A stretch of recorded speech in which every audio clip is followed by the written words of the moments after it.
حضرت صلی اللہ علیہ وآلہ وسلم پر وحی کا ابتدائی دور اچھے سچے پاکیزہ خوابوں سے شروع ہوا۔ آپ خواب میں جو کچھ دیکھتے وہ صبح کی روشنی کی طرح صحیح اور سچا ثابت ہوتا۔ پھر من جانب قدرت آپ تنہائی پسند ہو گئے اور آپ صلی اللہ علیہ وآلہ وسلم نے غار حرا میں خلوت نشینی اختیار فرمائی اور کئی دن اور رات وہاں مسلسل عبادت اور یاد الہی اور ذکر و فکر میں مشغول رہتے، جب تک گھر آنے کو دل نہ چاہتا۔ توشہ ہمراہ لیے ہوئے وہاں رہتے۔ توشہ ختم ہونے پر ہی اہلیہ محترمہ حضرت خدیجہ رضی اللہ عنہا کے پاس تشریف لاتے اور کچھ توشہ ہمراہ لے کر پھر وہاں جا کر خلوت گزین ہو جاتے۔ یہی طریقہ جاری رہا یہاں تک کہ آپ پر حق منکشف ہو گیا اور آپ غار حرا ہی میں قیام پذیر تھے کہ اچانک حضرت جبرائیل علیہ السلام آپ کے پاس حاضر ہوئے اور کہنے لگے کہ اے محمد پڑھو۔ آپ فرماتے ہیں میں نے کہا کہ میں پڑھنا نہیں جانتا۔ آپ صلی اللہ علیہ وسلم فرماتے ہیں کہ فرشتے نے مجھے پکڑ کر اتنی زور سے بھینچا کہ میری طاقت جواب دے گئی، پھر مجھے چھوڑ کر کہا کہ پڑھو۔ میں نے پھر وہی جواب دیا کہ میں پڑھا ہوا نہیں ہوں۔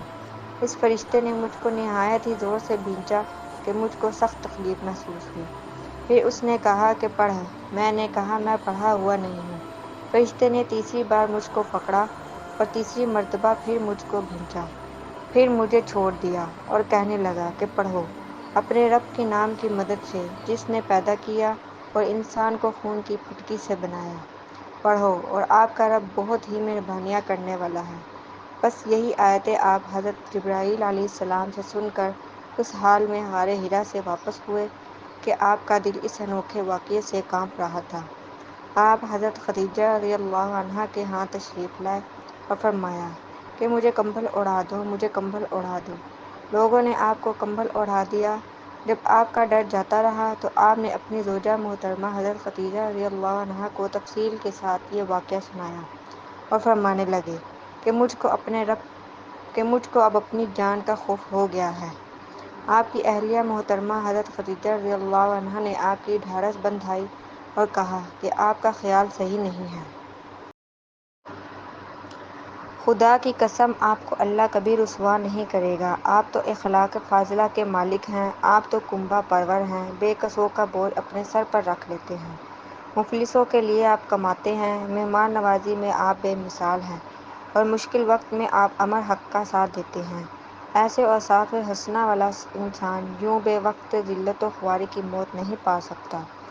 پھر مزید تسلی کے لیے حضرت خدیجہ رضی اللہ عنہا آپ صلی اللہ علیہ وآلہ وسلم کو ورقہ بن نوفل کے پاس لے گئیں جو ان کے چچا زاد بھائی تھے اور زمانہ جاہلیت میں نصرانی مذہب اختیار کر چکے تھے اور عبرانی زبان کے کاتب تھے، چنانچہ انجیل کو بھی حسب منشائے خداوندی عبرانی زبان میں لکھا کرتے تھے۔ انجیل سریانی زبان میں نازل ہوئی تھی، پھر اس کا ترجمہ عبرانی زبان میں ہوا۔ ورقہ اسی کو لکھتے تھے۔ وہ بہت بوڑھے ہو گئے تھے، یہاں تک کہ ان کی بینائی بھی رخصت ہو چکی تھی۔ حضرت خدیجہ رضی اللہ عنہا نے ان کے سامنے آپ کے حالات بیان کیے اور کہا کہ اے چچا زاد بھائی، اپنے بھتیجے محمد صلی اللہ علیہ وآلہ وسلم کی زبانی ذرا ان کی کیفیت سن لیجیے۔ وہ بولے کہ بھتیجے، آپ نے جو کچھ دیکھا ہے اس کی تفصیل سناؤ۔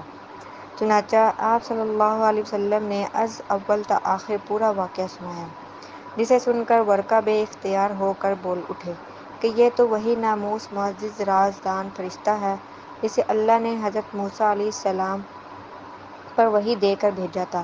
کاش میں آپ کے اس عہد نبوت کے شروع ہونے پر جوان عمر ہوتا۔ کاش میں اس وقت تک زندہ رہتا کہ آپ کی قوم آپ کو اس شہر سے نکال دے گی۔ رسول کریم صلی اللہ علیہ وسلم نے یہ سن کر تعجب سے پوچھا کہ کیا وہ لوگ مجھ کو نکال دیں گے، حالانکہ میں تو ان میں صادق و امین و مقبول ہوں۔